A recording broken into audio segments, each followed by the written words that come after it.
Ahora vamos a darle el turno a Luis Alberto Pacheco Mandujano. Él es abogado y profesor universitario de Filosofía y Derecho Penal. Luis, ¿cómo estás? Buenos días.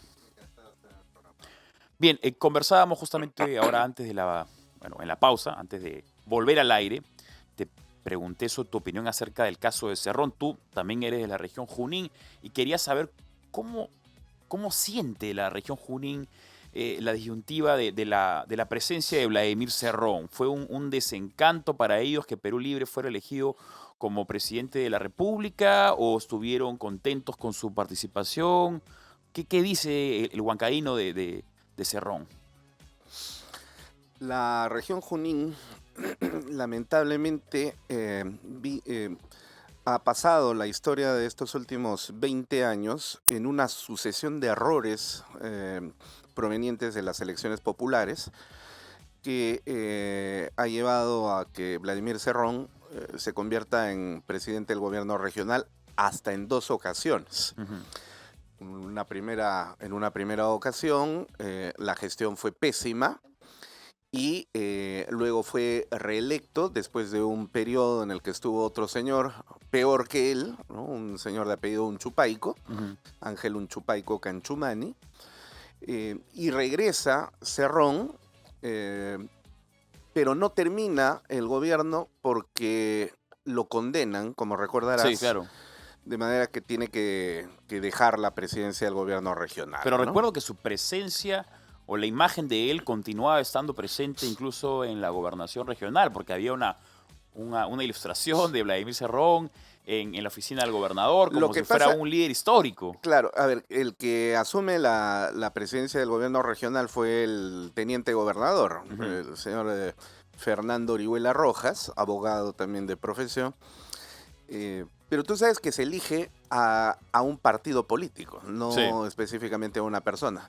Y el partido político que fue elegido fue precisamente Perú Libre, por eso es que estaba ahí presente la fotografía del líder, ¿no?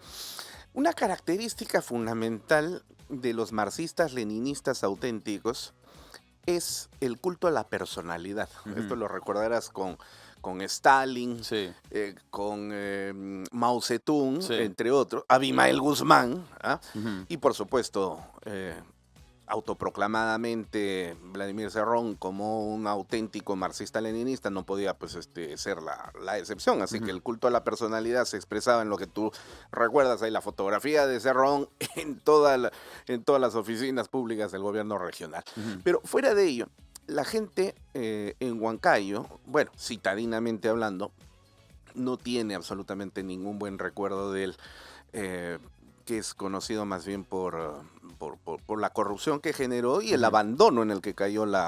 la región Junín. Ahora, hemos visto estos últimos días, justamente como decía el congresista José Cueto, ¿no? A él no le parecía coincidencia que al día siguiente que Dina Boluarte anuncia las elecciones para abril próximo, o abril del próximo año, perdón, abril de 2026, al día siguiente sale la resolución o la anulación de la sentencia contra Vladimir Cerrón que le impedía postular a cargo público, y esto de acá le deja un poco la cancha libre para que pueda ser el candidato natural de Perú Libre.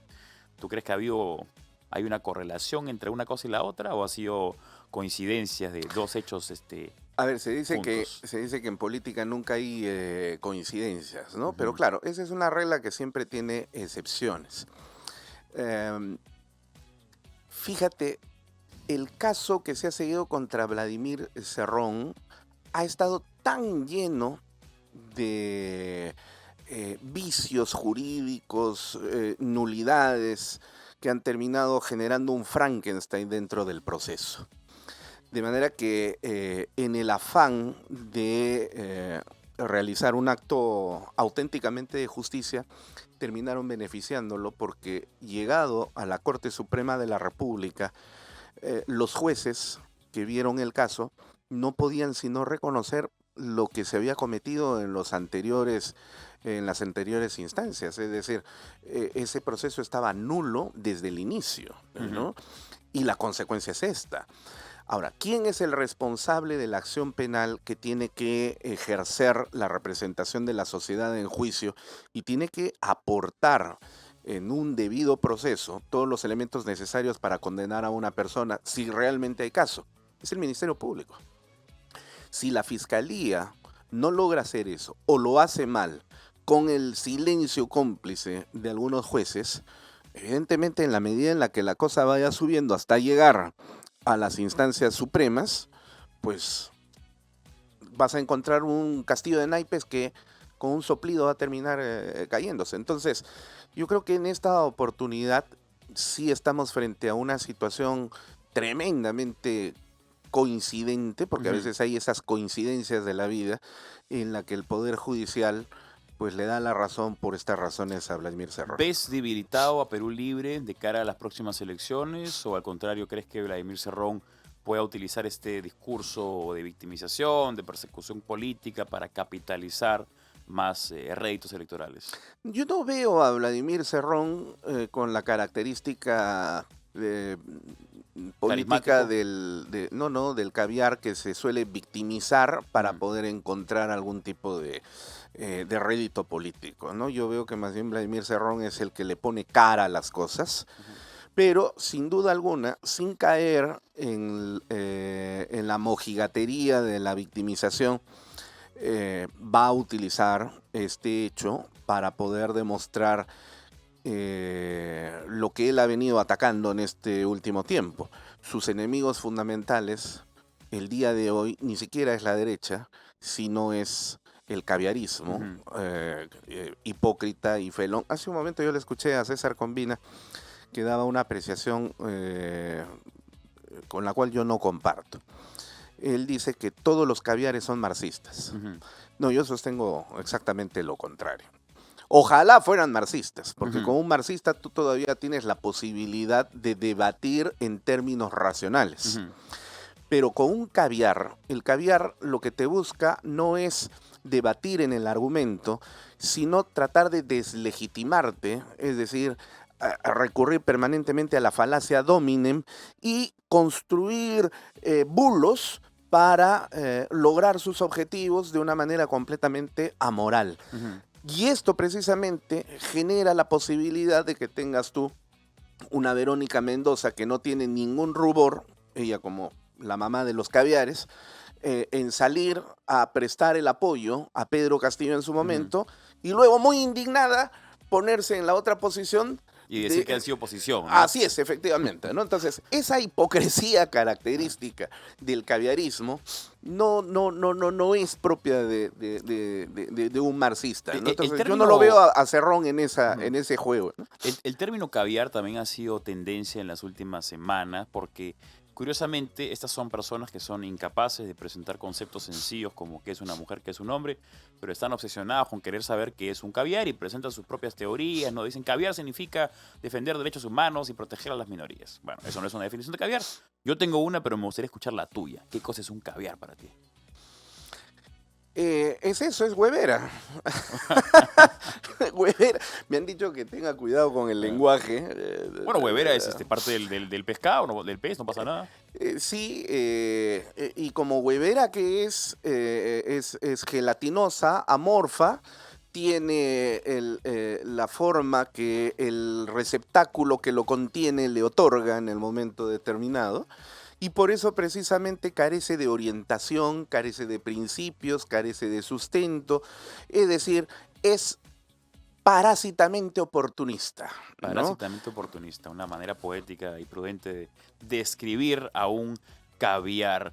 Ahora, lo que he visto yo es que el péndulo se está alejando de esta progresía caviar, me da la impresión, y que eso tal vez sea una buena noticia de cara a las próximas elecciones. ¿O cómo percibes tú la posición que tiene la gente o el hartazgo que hay hacia este adoctrinamiento progresista que caracteriza a los movimientos woke, a los movimientos progres, a los movimientos caviares? Creo que es un fenómeno que no solamente está ocurriendo en el Perú, sino en el mundo entero. Ujú. Por ejemplo, da cuenta de ello el tremendo fracaso de esta película Blancanieves.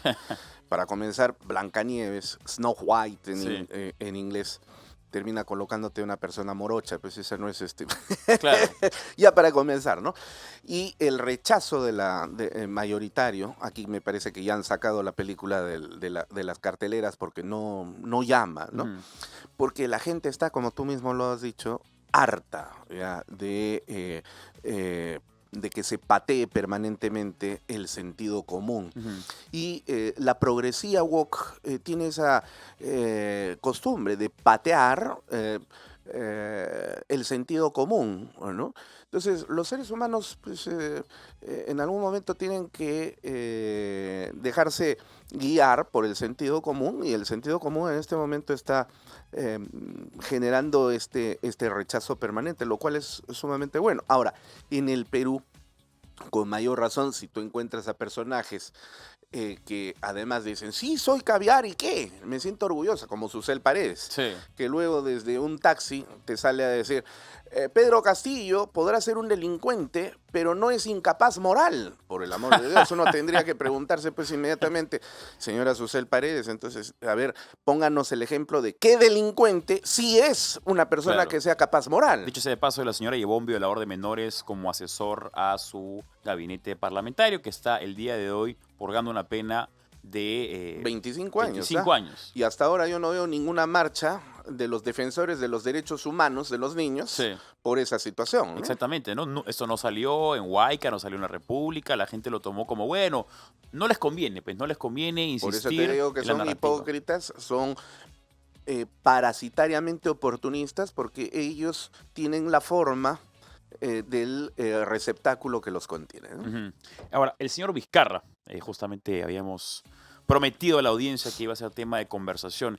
Él está inhabilitado para ser candidato presidencial, y no solo para eso, sino, bueno, obviamente el derecho es tu tema, nos podrás ilustrar un poco más en materia, pero tengo entendido que la inhabilitación no solamente se extiende a la postulación y a la función pública per se, sino se extiende al proselitismo, A la actividad a la política. actividad política. Y Ujú. sin embargo, el señor, cuando uno va por la carretera central, puede ver Perú primero, Vizcarra presidente, lo vemos al señor asistiendo a eventos políticos, haciendo proselitismo como candidato presidencial. ¿Cómo puede ese señor salirse con la suya?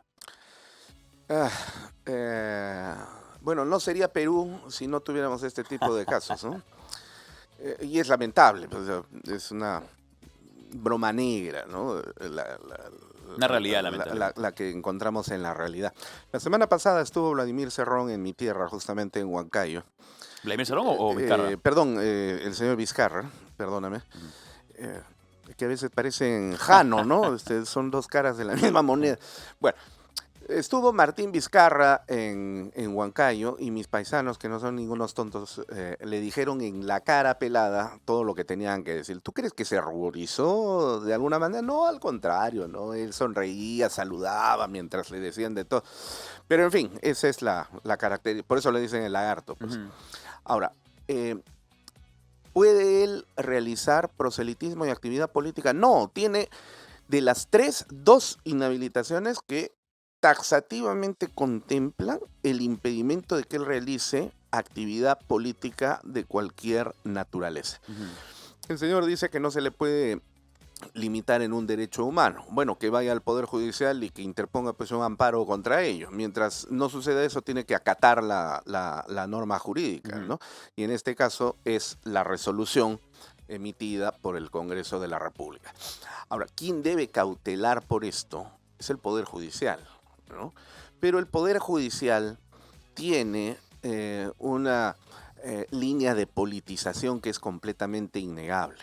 Fíjate, el día de hoy gobierna la señora Yanet Tello, cuestionadísima además, y que está en serios problemas por haber aplicado un artículo del Código Procesal Penal que ya estaba derogado y cambiado, no en uno, sino en más de 40 casos, según tengo conocimiento. Pero con ella cogobierna ese sector del activismo político que está metido en el Poder Judicial, y donde su principal apoyo lo encuentra en la señora Elvia Barrios. No olvides que Elvia Barrios es hermana de Rocío Barrios, Ujú. que fue la ministra engreída de Vizcarra en 2 carteras. Tan cierto es esto que inclusive cuando Elvia Barrios se convierte en presidente del Poder Judicial, se lleva a todo el personal, a todos los funcionarios de confianza que trabajaron con su hermanita Rocío en los ministerios que ocupó durante el Vizcarrato, y los colocó como funcionarios públicos dentro del Poder Judicial. Y ahí se han quedado. Entonces, ¿dónde están los defensores de los derechos humanos, los indignados caviares que piden transparencia, que sabiendo perfectamente de este tipo de cosas y que utilizan al Poder Judicial para convertirlo en un instrumento de persecución a los enemigos políticos y de protección a los aliados, como en este caso a Martín Vizcarra, no dicen absolutamente nada? Entonces, si tú me preguntas por qué es que sucede este tipo de cosas, a pesar de que la ley se lo impide, pues acá tienes una explicación, acá tienes una respuesta. La infiltración que Elvia Barrios permitió de personal vinculado a Martín Vizcarra y que el día de hoy trabaja en la Corte Suprema. ¿Ves tú que se suceda un caso semejante al de Cerrón como con Martín Vizcarra? Que se anulen sus sentencias o se anulen sus inhabilitaciones y que el señor pueda tener la cancha libre como para ser candidato presidencial? No, hay una tremenda diferencia. El caso de Cerrón no tiene los colaboradores eficaces, las geolocalizaciones telefónicas que indican que Vizcarra sí estuvo en el lugar donde los colaboradores han dicho que se le pagó el dinero de la coima. Tienes la declaración además también del propio conserje, que es el que llevó el dinero. Bueno, hay una serie de elementos tan contundentes y además el proceso ha sido pulcramente llevado que no ha habido cabida para nulidades, ¿no? ¿A qué juega Vizcarra? A terminar de gastar el dinero que tiene, tratando de seguir manteniendo seguramente las rentas que le exigen para poder mantenerse en esta posibilidad de hacer proselitismo cuando no debería ser. Pero un día se le va a acabar el dinero. Y yo creo que en ese momento se acabará también su historia. Bien, hemos estado conversando ya al final del programa con el doctor Luis Alberto Pacheco Mandujano, abogado y profesor de universitario de Filosofía y Derecho Penal. Muchas gracias, doctor, por acompañarnos. A ti, Pancho.